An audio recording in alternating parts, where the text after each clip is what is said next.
ನಮಸ್ತೆ ವೀಕ್ಷಕರೇ, ಗುರುಗಳೇ ಎಷ್ಟು ದುಡಿತಾ ಇದ್ದೀನಿ, ₹1 ಕೈಗೆ ಹತ್ತಾ ಇಲ್ಲ.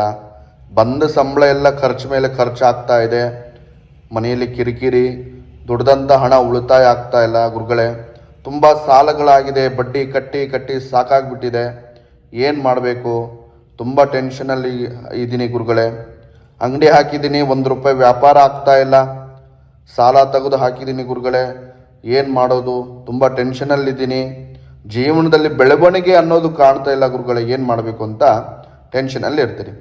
ವೀಕ್ಷಕರೇ, ಇವತ್ತು ನಿಮ್ಮ ಮನೆಯಲ್ಲಿ ಸಿಗುವಂಥ ಒಂದು ಪದಾರ್ಥದಿಂದ ನಿಮ್ಮ ಆರ್ಥಿಕ ಸಮಸ್ಯೆ, ನಿಮ್ಮ ಹಣದ ಸಮಸ್ಯೆ, ನಿಮ್ಮ ಸಾಲ ಬಾಧೆ ಎಲ್ಲ ಪರಿಹಾರ ಆಗುತ್ತೆ. ಏನು ಮಾಡಬೇಕು? ಶುಕ್ರವಾರ ಒಂದು ಲೋಟದಲ್ಲಿ ಉಪ್ಪನ್ನು ಹಾಕಿ ಅದರ ಮೇಲೆ ಲವಂಗವನ್ನು ಇಡಿ. ನಿಮ್ಮ ದೇವರ ಮನೆ ಕೋಣೆಯಲ್ಲಿ ಸಂಪೂರ್ಣವಾಗಿ ಇಟ್ಟು ನಿಮ್ಮ ದೇವರ ಮನೆಗೆ ಪ್ರಾರ್ಥನೆ, ಅಂದರೆ ನಿಮ್ಮ ಮನೆ ದೇವರು ಯಾವುದಿದೆ ಅದನ್ನು ನೆನೆಸ್ಕೊಂಡು ಪ್ರಾರ್ಥನೆ ಮಾಡಿ.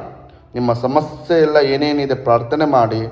ನಿಮ್ಮ ಆರ್ಥಿಕ ಸಮಸ್ಯೆ, ನಿಮ್ಮ ಹಣದ ಸಮಸ್ಯೆ, ನೀವೇನು ಬಳಲ್ತಾ ಇದ್ದೀರಿ ಸಾಲಬಾಧೆ ಸಂಪೂರ್ಣವಾಗಿ ಪರಿಹಾರ ಆಗುತ್ತೆ. ನಿಮ್ಮ ವ್ಯಾಪಾರದಲ್ಲಿ ಅಭಿವೃದ್ಧಿ ಆಗುತ್ತೆ. ನಿಮ್ಮ ಕೈಯಲ್ಲಿ 4 ಕಾಸು ಓಡಾಡುತ್ತೆ. ಮಾಡಿ. ನಮಸ್ಕಾರ.